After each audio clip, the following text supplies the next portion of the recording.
Hello, everybody. Hello. Welcome to our podcast, A Book for My Sister. We're just two sisters who love books, and we love talking about books, and we thought, you know what, maybe y'all love books too, and you want to hear us talk about books. That's so great. So great for you. You're welcome. My name is Amelia. My name is Cassie. And we today thought that we would start out by talking about one of our favorite authors, Mr. Grady Hendrix, if you've ever heard of him. So, that's what we're doing today. We're always going to tell you when a major spoiler is happening, but generally you're listening to a podcast about books and there's going to be some spoilers, guys. So, be aware. It's gonna happen, and you should read the books anyway. Because they're great. Because they're great. We're gonna do a little chat. So this is episode 1, and we are just gonna be talking about his first 2 books in this episode today. So just the first 2. And Cassie, what are you drinking on this fine day? I am drinking on this fine day a chill can of Arizona green tea with ginseng and honey. Wow. Yes. Pretty good. It's all right. I am drinking an aloe vera juice drink with watermelon and peach. And it is just fine. There's pieces of aloe vera plant in here. Don't know how I feel about that. It's, when I first tried it, I thought it was really good, and now I'm just like trying to get rid of it. So I always imagine those aloe vera drinks as being like gloopy, like slime. Is that correct? No, they're not. It's it's water. Oh. But there's there's like little squares of aloe in here. Gross. You have to like chew on it. Oh, I hate that. It's very, but it's not like chewy. They're like soft. I don't know how to describe it. But it's not terrible. It's almost like bubble tea, but less chewy. Okay. Than boba. Well, So, so anyway. glad you enjoy that. Any hoodles. Anywho, okay, guys, let's get into the description of the books here. So, who the heck is Grady Hendrix? Well, A silly little guy. A silly little guy. He was born in South Carolina, and he grew up in Charleston, and he says that a lot of his books are sort of based on his upbringing in Charleston. So a lot of them do take place in the South, which we can appreciate as little Southern gals. Yeah. He did write like 1 or 2 nonfiction books before he started writing horror fiction, and we're happy for him because his books are good. So thanks, buddy, for doing that. Thanks. Okay. Alrighty, folks. His first horror fiction book, Horrorstör, made in the year 2014. A simple time. Who can remember 2014? That's so long ago. This is his first book, a horror novel, and it is about a haunted IKEA-based store called Orsk instead of IKEA. Does that stand? No, it doesn't stand for anything. No, it doesn't. It's just supposed to sound vaguely Swedish. Vaguely or whatever Swedish. IKEA. It's giving Swedish. It's giving Swedish. Yes, so in this IKEA-adjacent store, Orsk, we follow our main character, Amy, who works at the store. And she hates her job. She feels like life is just happening to her and she has no control over it. She has an older coworker named Ruth Ann, love that girl, loves her job and has a sunny demeanor. And Basil, which, that's a name. You know what? Good for him. Walking around with an herb name, and I appreciate that for him. Yeah, I always thought that was weird. I thought it was nice. Yeah, I think we had this discussion. We read the book. Basil is Amy's and Ruth Ann's young manager. He's trying to keep his employees in tip-top Orsk shape. One day, strange things begin happening in the store. For example, the doors become locked with no way of unlocking them. Employees are all receiving help texts when they walk into work. The escalator starts to go backwards. and Amy's manager, Basil, pulls her and Ruth Ann aside and decides that he and a couple of the employees should stay overnight to figure out what the issue is, as some Orsk higher-ups are becoming concerned because some products are being destroyed overnight. First of all, why is that their responsibility to stay overnight in the store? Yeah. Basil is the manager. He's taken it upon himself to do this. Okay, well, I don't think that Orsk asked them to do it. I think he just wanted to do it. Well, because he wants to keep his job. That's crazy. Okay. I know. Couldn't be me. They decide to have a sleepover in the store overnight. Basil, Amy, and Ruth Ann. They take shifts looking around the store looking for shenanigans. When they come across two other coworkers, Trinity and Matt, who believe the who believe the store is haunted and want to record any happenings to send into a ghost show. So fun. They also discover Carl, a regular in the store, who is an unhoused man and sleeps on the couches. This makes a total of 6 of them in the store at night. Trinity tells everyone that the store was built on top of a swamp that absorbed an old prison years ago, and I'm assuming the prisoners were also absorbed by this swamp. The prisoners were in there. The prisoners were absorbed. Yeah. That does not seem fun. By the swamp. After this, they hold a seance to reach the spirits of the dead prisoners. And a spirit named Josiah Worth, who claims to be the old prison warden, comes over Carl and kills him. Spoilers! My bad. Carl does not make it, unfortunately. Sorry, Carl. Sorry, everyone. Sorry, Carl. Also, I love that he's he's a nice guy, just an unhoused individual, just living, like, kind of hanging out there. And then they're like, hey, come join our seance. Well, I think they're going to kick him out, and then they're like, you know what? He can stay. Come with us for a little bit. That's and Carl's nice. like, okay. And then he dies. So, sorry, buddy. Shouldn't have joined the seance. After this, Trinity and Matt go missing, and Amy is separated from everyone and gets lost in the depths of the prison where the ghosts of the prisoners are tortured every night.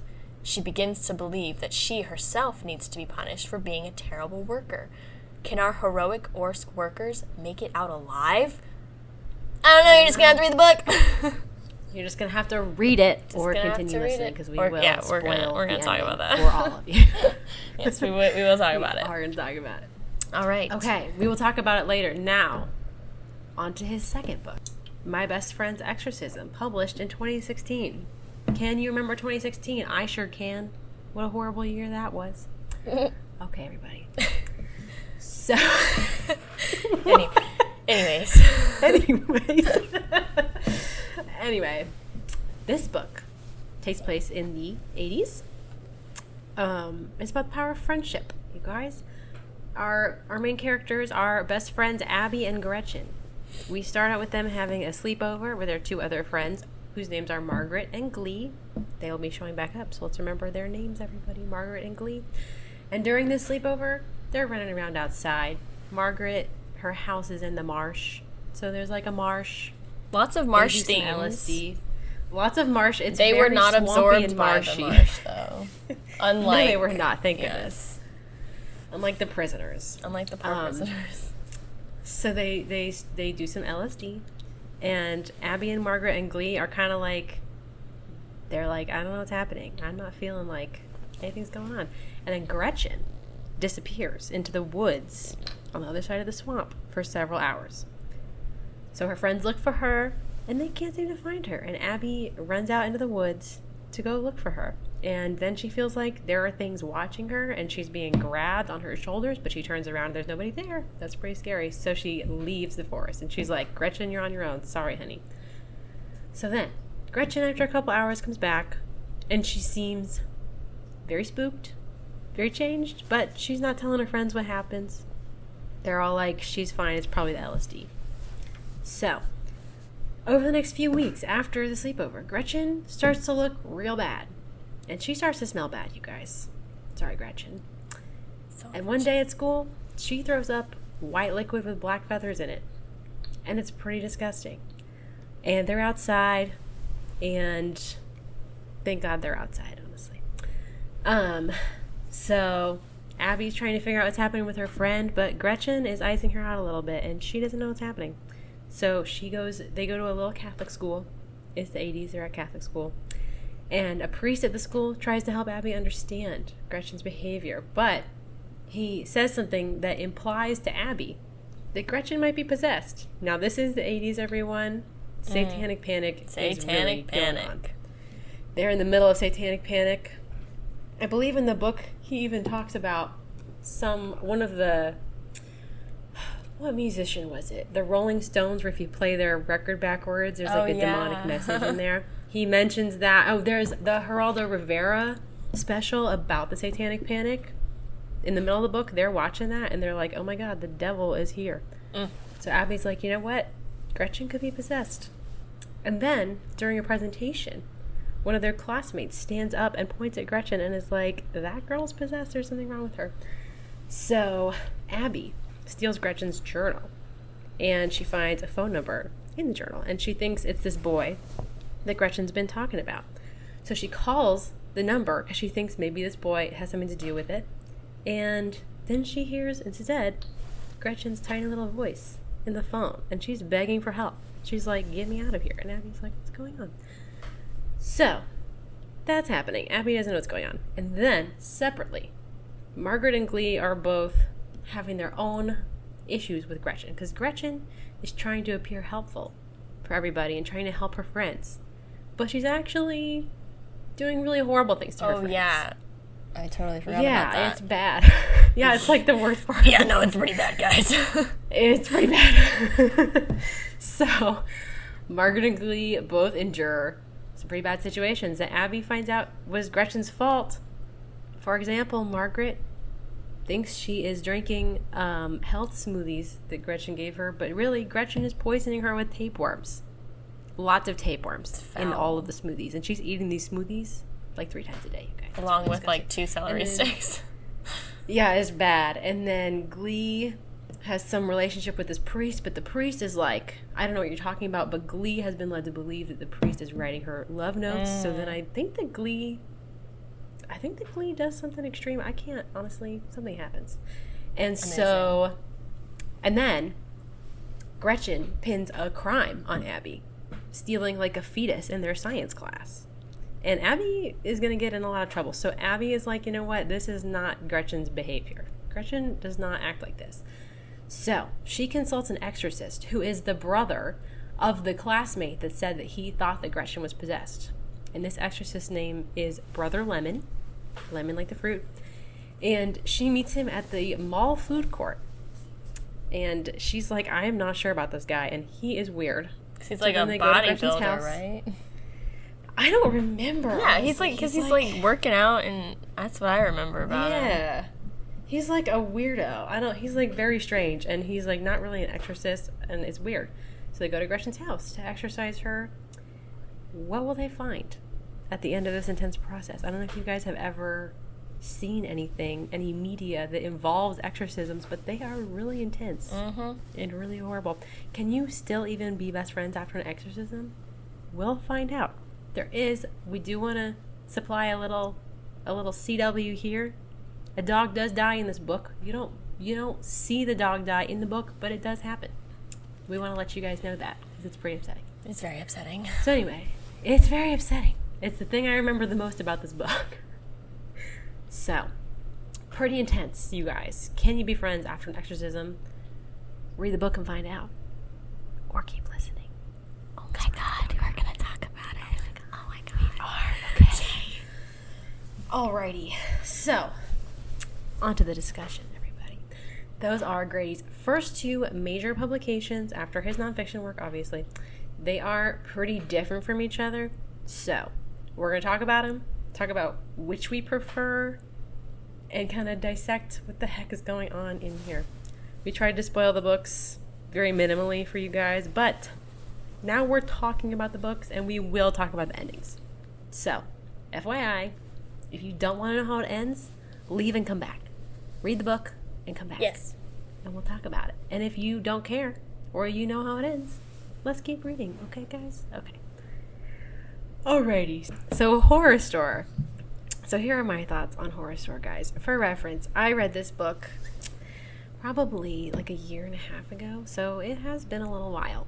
And I had to do a little bit of going back to figure out what the heck goes on in this book. But my initial thoughts when I first read this book are that I think this is one of his better books. I know this is his first fiction book, but it is, in my opinion, one of his better books. It is the only book so far that he has written that really ends on a cliffhanger, I think. I think so, yeah. Yeah. I did not love that. That actually pissed me off. I actually, when I first read it, I was kind of like, why can't we find out what happens? But I kind of appreciate it now because I'm like, I don't want to read about them going back in there. We already endured all of that. But you know what? If they want to go do that on their own time, I'm okay with that. Yeah. I don't need to read about it. His gore. Okay, maybe this is a weird opinion. I read a lot of spooky books, but Grady Hendrix, the way he writes gore, I think is very good because what he will do is he'll have like a page that makes you go like, oh my God, it makes you squirm and you're like, that's disgusting. But it's like one page and then he'll have another. There will be like maybe there are 3 pages in the whole book, usually, that make you squirm a little bit. And that's what happens in this book. And the way he writes it, I think is very good because it's very visceral and you're like, ew. That's gross. Mm-hmm. But it's not overdone. And you freak out. Like when Ruth Ann, spoiler, you guys, Ruth Ann dies. Ruth Ann sticks. Why? Her fingers, something has happened to her fingers in the book where they're just the bones. Oh, I'm remembering it now. Oh, I don't like it. She sticks her finger bones into her eyes so that she does not have to see all of the little ghost hands around her because they're really freaking her out. And she's like, if I'm going to die, I don't want to see any of this. She jams her little finger bones into her eyes. And it is really disgusting. Yeah. And it made me blink a bunch of times because I was like, ow, I don't like things with your eyes really freaking me out. So I was like, that's horrifying. But it was like half a page. And then I think when Carl dies during the seance, we get a little bit of that as well. A little bit of the grotesque gore. But it's like half a page. And there's just something about the way he writes it where it like makes you feel something. Even if it's a negative something. You're still feeling it. Uncomfortable. And you know what? I can appreciate a book where the gore is not overdone, but when it is there, it makes you squirm. And I can appreciate that. And that's in this book. What else? Let's see. And then another fun thing, and this is also a theme with Grady Hendrix, is at the beginning of each chapter, he's got a little diagram of the furniture, like how you would get a diagram of your IKEA furniture when you got to put it together. And he has a little drawing of what it should look like, and there's a little description of what it's for. And at the beginning of the book, it's just like chairs and dressers and whatever, it's just regular furniture. And then over the course of the book, the furniture turns into torture devices. It is so sick and twisted. I love it. It is. It's like, how did he come up with that? It's wonderful. He's so freaking smart. And creative. This guy. This can you believe a man did this, guys? A man was smart enough to do this. Wow. Who knew we'd come this far? Or a man has talent. But anyway, so it's really interesting because you get a little visual aspect to this like adult book, and it's fun. You know what? It's just fun. That's the thing. It's fun, and he writes fun books for the most part. And you know what? We've all had that dead end job. Okay, we've all had that job, that retail job, or whatever that makes you feel like every day is the worst day of your life. And I can relate to Amy for a little bit. Not anymore. But I could, and you know what? I think that's a very relatable thing to build a horror book upon. So those are my first thoughts. Cassie, what are yours? Well, I agree with the gore. I remember I was reading it. I was reading it in my dead end job. Just kidding. I actually love this job. I was reading it while I was waiting to drive the bus. I was a bus driver. And I was sitting in my chair by the wheel, and I was reading the gore, and I literally had to close the book, and my mouth was just like, my jaw was like on the floor. I was just like, what? And then the gore was a lot. Especially the freaking poor Ruth Ann, man. Ruth Ann, I know, but she's so cheery while she's doing it. She's like, "Oh, everything's fine. I'm just gonna I'm just gonna remove my eyes really quick. No biggie. I remember. When is it? It's like the part where Amy is like crawling away from like hands, like just hands grabbing at her clothes, her face, everything, just like ripping at her. Horrifying. Yeah. Absolutely horrifying. She describes how dirty and filthy it is, and like that made me uncomfortable. How gross it is whenever I read some of his stuff, and it's like he describes how dirty they are. I just need to go take a shower. Like, that's repulsive. It's foul, dude. Bro. No, thank you. Because it's like swampy. Yeah. Because they like go into the depths of the store, and that's where the torture devices, the Orsk torture devices are. Right. I don't know why IKEA would be upset with that. Oh, yeah. IKEA and their torture devices. Jeez. The Oceanblock. Torture devices. But that's where they are, and so it's like in a swamp, and it's like swampy and disgusting, and people are like writing help like on the bathroom walls in like shit, you guys. There's like poop everywhere. It's really gross. It's a swamp, and there's like it's really nasty, and you're like, oh my god, this is repulsive. Yeah, another thing he's very good at writing: gore and also gross, grimy, disgust. He's so good, and I think that's also in the next book we discussed. Yeah, that is also very present. We'll talk about that. Yeah, it is for sure. But yeah, I do think this was one of my favorites, maybe like my third favorite or fourth favorite of his books. And yeah, the only thing I didn't love was that the ending. It was a cliffhanger, because Amy wanted to go back and save. Who's she going back to save? Yeah, well, I guess we didn't really get into what happens at the end. Yeah. So at the end of the book, everybody, at the end of the book, what happens is that Orsk is closed because the head corporate manager people are like, we're closing the store. They say there was like a flood, the pipes burst or whatever, and it ruined the whole store. So they close the store and they open a baby store. It's like a Babies R Us, basically, but like knockoff Babies R Us. And then Amy and Basil separately, they don't know they're doing this. They're not in contact with each other. They separately get jobs there, and they go back. And they realize on the first day that the store is open that they are coworkers again. And they're like, you know what we're going to do? We're going to go back in there, and we're going to, because they're getting help texts still. And Amy is like, I think that's Trinity and Matt are like texting us for help. We have to go back and find them. Ruth Ann is obviously, they're not looking for Ruth Ann, sorry. Yeah, they're looking for Trinity and Matt because they don't know what happened to them. So they're going back in there to go find their friends, and that's what happens to them. Yeah, that's what honestly, I have a work bestie, love that girl. I would not go back for her.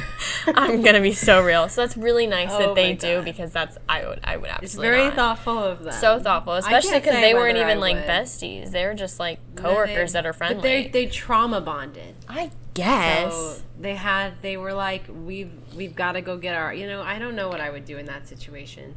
I really couldn't say. Hopefully, I'll never be put in that kind of situation. Yeah, jeez. All those damn retail stores on swamps built on prisons. I know. It's such a common situation. A store on top of a swamp. I don't know. I feel like that is a structural nightmare. Well, you can't like get rid of a swamp. That's just like the nature. Can you get rid of a swamp? Drain the swamp. What is that? What does that mean again? No, stop it. We're not doing that. No. I dropped my oops. Yeah, I think they're wanting to drain the swamp. No, they're not. No, they're not. Anyway. The only book that ends on a cliffhanger. Will we get a sequel? Probably not. It's been many years. One. I guess we'll investigate whether, because I guess we could make an argument that his newest one ends on a cliffhanger. possibly. Oh, yeah. But anyway, that's way down the line. Yeah. That is or We Sold Our episode Souls of also. The series. Could be argued, I feel like that. We Sold Ours? Yeah, no, for sure. So he has a couple other books. So we lied. He does have aspects. No. But I think there are aspects of his other books. Like, there's some things that are sort of like, this will remain unanswered. And he knows that he didn't answer it. And he's kind of like, you decide. Yeah. Because a lot of his books, not Horrorstör really, and not even really the next book, but a lot of his books deal with sort of like systemic problems. Yes. And so I think that a big part of some of his books is just supposed to be like, they're people and there are systemic problems that are continuing beyond these people. So we don't know.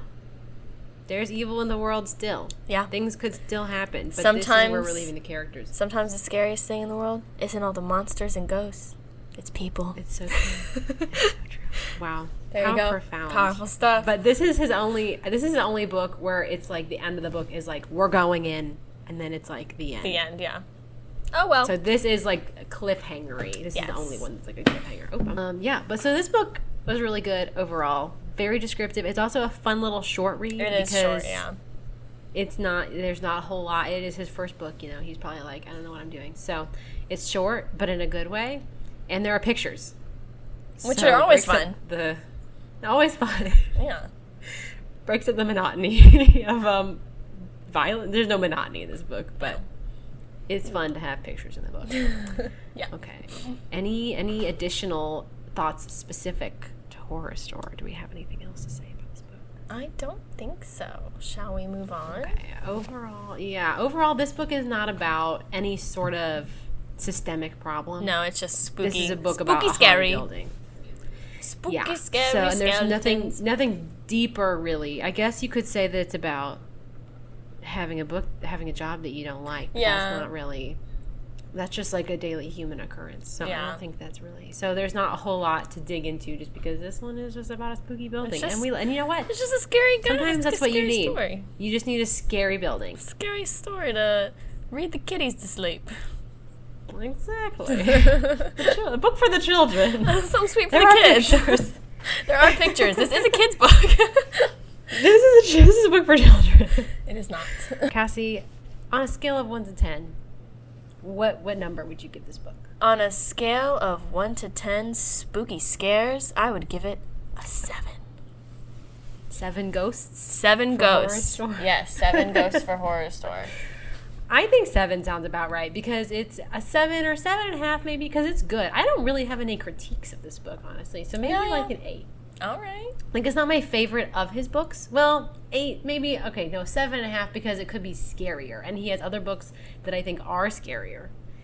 And I like to be scared when I'm reading a book. Yes. So maybe like a 7.5 ghosts for me. All right. Sounds good. Okay. Fabulous. Okay. My Best Friend's Exorcism. Guys, there again. Spoilers ahead for this book. Okay. My Best Friend's Exorcism, you guys, I don't like this book. I think it's nasty. You tell in a him. bad way.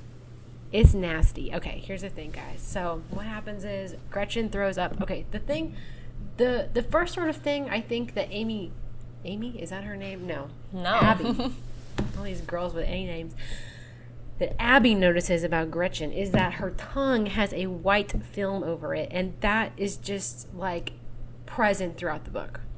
She keeps seeing her friend, and she's like, wow, her tongue has white film. And I'm like, I only need to hear that one time. Thank you, we understand. I don't want to keep... I heard you the first time, thank you. Great. Thanks so much. I don't need to keep hearing about it, because that's gross, nasty, and I don't like it. I don't want to hear it. Get your girl a tongue scraper. Seriously. A real friend would do that. A real friend would get her a tongue scraper. And then Gretchen, obviously, she throws up the white vomit with feathers in it. It's very descriptive. Again, usually, I love Grady Hendrix's... I like his descriptions of gore. His descriptions of disgusting things, however, I don't like, because I don't like to read nasty things, you guys. And that's nasty. And then... It's nasty. Okay, so she's got the vomiting up the feathers, which is gross. And then the tapeworms, you guys, I don't even want to think about this tapeworm scene. I literally almost threw up the first time I read so about this. bad. It's not even a 10-foot. I was reading through the book to figure out how long this damn tapeworm is. It is like 25 feet long. And it just keeps going. It goes. And the thing, it's disgusting because Abby has brought Margaret some ice cream to make her feel better because nobody knows what's wrong with her. It's literally it's the biggest tapeworm, and Abby opens up the ice cream and Margaret opens her mouth or whatever to like eat some ice cream, and then Abby is like, she can see something coming out of Margaret's mouth, and then Margaret literally chokes up a gigantic tapeworm, like a thick, like it's not a real, it's a monstrous tapeworm. It's a monster. It's not like a real like tapeworm. I'm not even sure. Well, no, tapeworms can get to like 30 feet.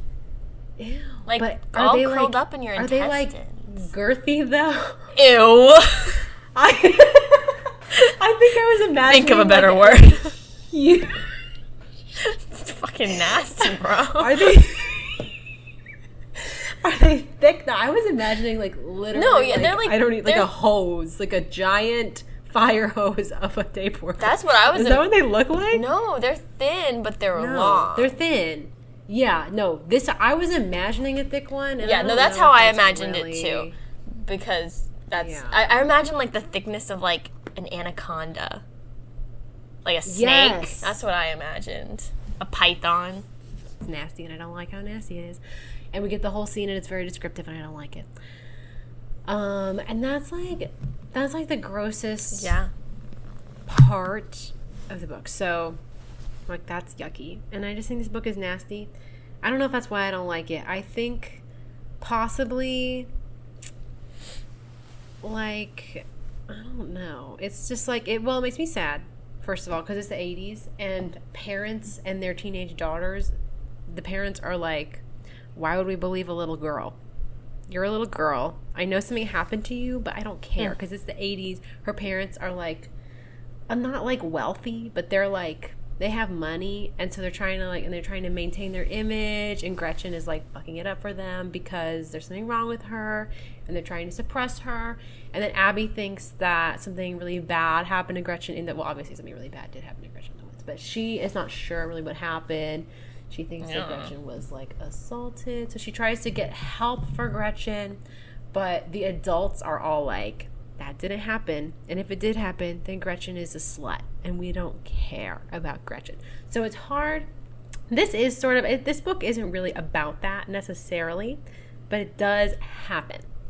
And I find that hard. It's hard for me to enjoy because the way it's written just really makes me mad. This book was making me mad. That's what it was. But not in a way. And some of his books make me mad, but then I enjoy the book. I think this just made me mad, and I couldn't become unmad at the book. And you know what? And Gretchen is possessed by a demon the whole time. And we do get flashbacks to her and Abby's friendship before she was possessed by a demon. And it's not her fault that she was possessed by a demon, but she's mean the whole time. And I'm just like, it's hard for me to feel like, you know, like, I don't know. It's just very like, I don't even know, you guys. I don't know. I just don't like it.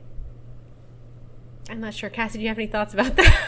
And you don't have to. What are your thoughts? I don't think I hated it as much as you did. Obviously the description's gross, and I was like, ew, girl, get a comb. Wash your face. Brush your hair. Like, brush your teeth, wash your face, change your clothes. But she couldn't. Yeah, that's she was like stinky. stinky. She couldn't, because I was rereading this book. She couldn't. So, guys, what happens in this book is that she's been possessed by a demon whose name starts with an A. It's like Andros or something.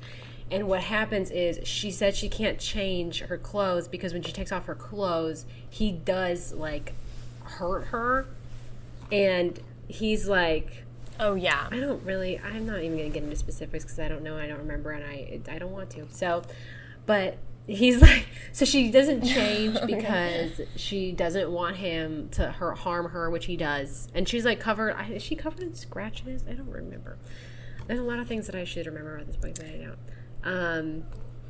But yeah. So she doesn't change, and she's dirty, essentially. She's dirty because she doesn't want to clean herself and take her clothes off, because the demon like harms her when she does that. So that's why she's dirty. Yes. Right. Yeah. That's why she's nasty. So obviously that was gross, but yeah, I like how kind of, I don't know, I feel like I'm literally about to like Amazing. copy your notes and pretend it's my own.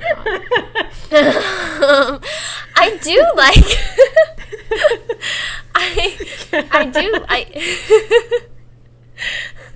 I think for being like a 40-year-old man, I do think he kind of captures young female friendships very well.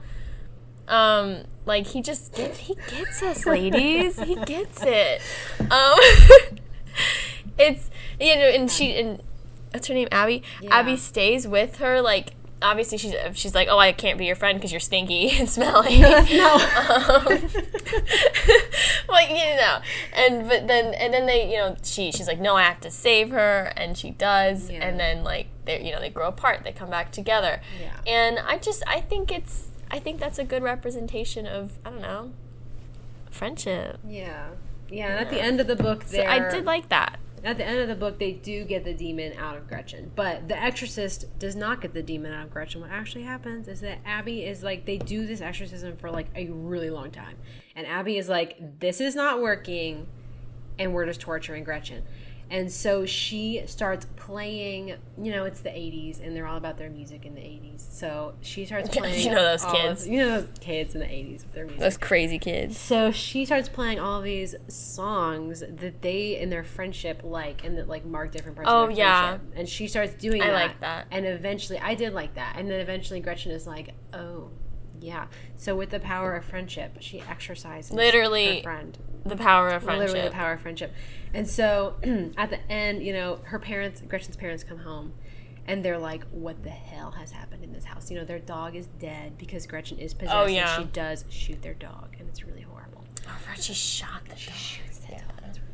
And so they come home, and there's like, their house is a disaster. Gretchen is exhausted. Abby's exhausted. There's this man in their house, and they're like, who is Brother Lemon? Excuse me. Brother Lemon. And so what happens is Brother Lemon takes full responsibility, and because they're like suing him or whatever for like harming Gretchen because they think that's what happened. And he takes full responsibility, and he's in prison for a couple years. And Abby and Gretchen have to go to, like, different, schools and get help. And so they're not together. So they do, at the end, they're, like, writing letters to each other. And they're, like, trying to keep in touch. And then I think he's, like, they friend each other on Facebook. And then their relationship just becomes, like, liking their posts on Facebook. And then Gretchen, like, divorces her husband or something and moves in with Abby. And she and Abby live together and are best friends for the rest of their lives until they die. So that's very nice. I do think that is nice. I do agree that, he has written friends pretty well in this book. I agree with you there. Yeah. And I just wanted to say, I was thinking of who Brother Lemon reminds me of. And I don't know if you've seen it, but the show Righteous Gemstones. No, have you seen that? Okay. Well, Brother Lemon, for if anyone's listening and has also seen the show, reminds me so much of Kelvin Gemstone or of Keith, and it's just so funny. Like, they're kind of like meatheads who are religious and weird, and they're also, I don't know. That's just what it reminded me of. If anyone has seen that, anyone understands that reference. I'm sure plenty of people know gets what you're it. talking about. That is what Brother Lemon's vibes are. I do need to watch pretty that much show, Keith. actually. Oh my god, it's so good. It's so funny. It is ridiculous. I keep seeing I love it. videos of that guy who was in White Lotus. Walter Goggins. Walter Goggins, yes. He's so funny. And he's looks Baby Billy. Yeah. Baby Billy's Bible Bunkers. And that's why I want to watch good. it. That's why I want to watch it, because I just am like, that's really funny. I actually might start watching Arrested Development, I think. Isn't that like a lot of seasons, though? No, there's only 5 seasons. Oh, well, there's only 4 seasons of Righteous Gemstones, and there's like 7 episodes a season. So oh my god! Well, there's manageable. like 20 episodes in each season. Yeah, this is so. I would recommend Righteous Gemstones if you want a manageable. Okay, well, I'll start with that one, and then we'll move our way. Oh, it's so good. Down to Arrested Development. It's so funny. Okay. Any other thoughts about my best friend? Anyway, any other thoughts? Honestly, I think I'm ready to rate. How about you? I think I'm ready to rate too. Okay, on a right. scale of 1 to 10, spooky ghosts. Tapeworms. How many tapeworms did you give this? On a scale of 1 to 10, anaconda tapeworms, I give it a 4.5. Yeah. Honestly, that sounds really? Right. What do you mean? I thought you'd be like a 2. No, I mean, the thing is that I don't like totally hate this book. I'm not necessarily sure that I would reread this book. Maybe I would. I wouldn't. If I really needed to feel something and I couldn't feel anything else, I would read this book. Okay. Maybe like a 3.5. I'll give it, because I don't like it as much as... Yeah, that seems more like It's your just vibe. like nasty, you guys. It is nasty, but I just love the power of friendship. The power of friendship. I just love my friends. I know. Sometimes I think that his books are just... There's sometimes in some of his books, not in all of his books, but in some of them, there is like... And this is a horror book, and a lot of horror books are like this, but... where it's like you're reading about like the torture of a girl. Yeah. And you're like, wow, this sucks. You know? Like it sucks to read about like a girl. The Exorcism was very bad. Yeah. And it's like, you know that Gretchen's not doing well. And Abby knows that Gretchen's not doing well. But you are watching Gretchen do things that like are bad to her friends, and like you're like, damn girl, why are you doing this to your friends, even though we know that she's possessed the whole time, because that's obviously like in the title of the book. But it's just like difficult, and you're just watching this happen and you're like, oh my god, she's torturing everybody, and she's being tortured like every single day, and then she gets major torture at the end, and then she kills her dog, and then she wakes up from being possessed and she's like, what happened to my dog? And Abby's like, girl, you killed your dog. And it's like, you know, they're like being there's just torture of girls, which is, you know, when you're possessed, I'm sure that's what it feels like. But it's hard to read. Yeah. I think that's ultimately why I don't like it. So I'll give it 3.5 tapeworms. Okay, cool. Okay. So I guess, you know, we do, obviously, it seems like we don't need to answer which one do each of us prefer, because it sounds like we both prefer Horrorstör. I think it's pretty obvious. I think it's pretty Definitely obvious. prefer Horrorstör. Cassie, would you recommend both, or one or the other, or why or why not would you recommend? I would recommend Horrorstör, just for a fun, spooky Halloween read. I think it's great. Yeah. A little romp, if you will. Yeah. I think it's totally great. It's, as my roommate says, it's ween season coming up, so perfect little read. You could read it in like 2 hours. It's super short. Yeah, you could. Yeah, I would totally recommend Horrorstör. As for, I was about to say We Sold Our Souls. What is it called? My Best Friend's Exorcism.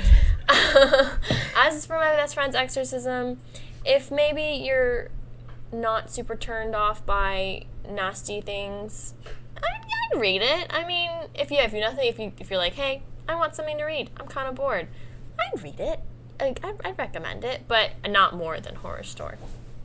Yeah, I would agree. If you are like, if you're at a point in your life where you're like, I want to be disturbed, I think you should read My Best Friend's Emotionally disturbed. It's not the most disturbing book I've ever read by far. However, if you want, you know, the reviews on the front of this book says, if The Exorcist had been authored by Tina Fey instead of William Peter Blatty, it might have borne an uncanny resemblance to what Grady Hendrix has accomplished with My Best Friend's Exorcism, which I could kind of see. It's sort of, it could be like Mean Girls, The Exorcism.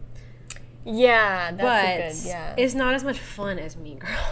No, nothing's as much fun as Mean Girls. No, of course not. So, you know, if you're kind of, but if that's kind of your vibe, if you're like, it's ween season, as Cassie says. It's ween season. And you want something that's not William Peter Blatty's The Exorcist, then you might want to read My Best Friend's Exorcism and then watch Mean Girls afterwards to cheer yourself up. So, you know, if that's your vibe, maybe you want to read it. But I would definitely recommend Horrorstör. I also think that Horrorstör is a good... I think a lot... Not all of his books, maybe. But I think that some of his books are a good gateway to the horror genre. And we'll talk more about that next week in our next installment of our little Grady Hendrix deep dive, because I think it applies... Personally, for me, it applies to one of those books more. But... I would say maybe My Best Friend's Exorcism could also be, if you want to dip your toes in horror, but you don't want to be totally horrified and, like, having nightmares. I think that Horrorstör and My Best Friend's Exorcism could be really good little toe dippers into the genre. So, but overall, I would recommend Horrorstör more. Just because it is a romp and it's more fun and it's spooky, but in like kind of a lighthearted way because it just is. They're in an IKEA store. The whole thing is a little bit ridiculous and it's fun. It is a little ridiculous. It's a little ridiculous and that's why it's good. So camp. It's campy. You're right. It's campy. It is. Okay. Final thoughts. Cassie, do you have anything to add overall? I don't think so. Okay. Well, you guys, thank you for listening to our first episode Thank you. of A Book for My Sister. We're sisters. We're talking about books. Thanks for listening in. Let us know your thoughts about Grady Hendrix, but like, be nice. Don't comment anything mean or weird. Let us know what you think about. Don't talk shit about our man. Okay, yeah. And we'll be back next week with our second installment of the Grady Hendrix Deep Dive. We're going to be talking about his third and fourth horror publications, We Sold Our Souls, and the Southern Book Club's Guide to Slaying Vampires. So, y'all keep on yapping and reading. Until then, we will see you all next week, okay? Thank you. Thank you. Goodbye, everybody. Goodbye. Okay.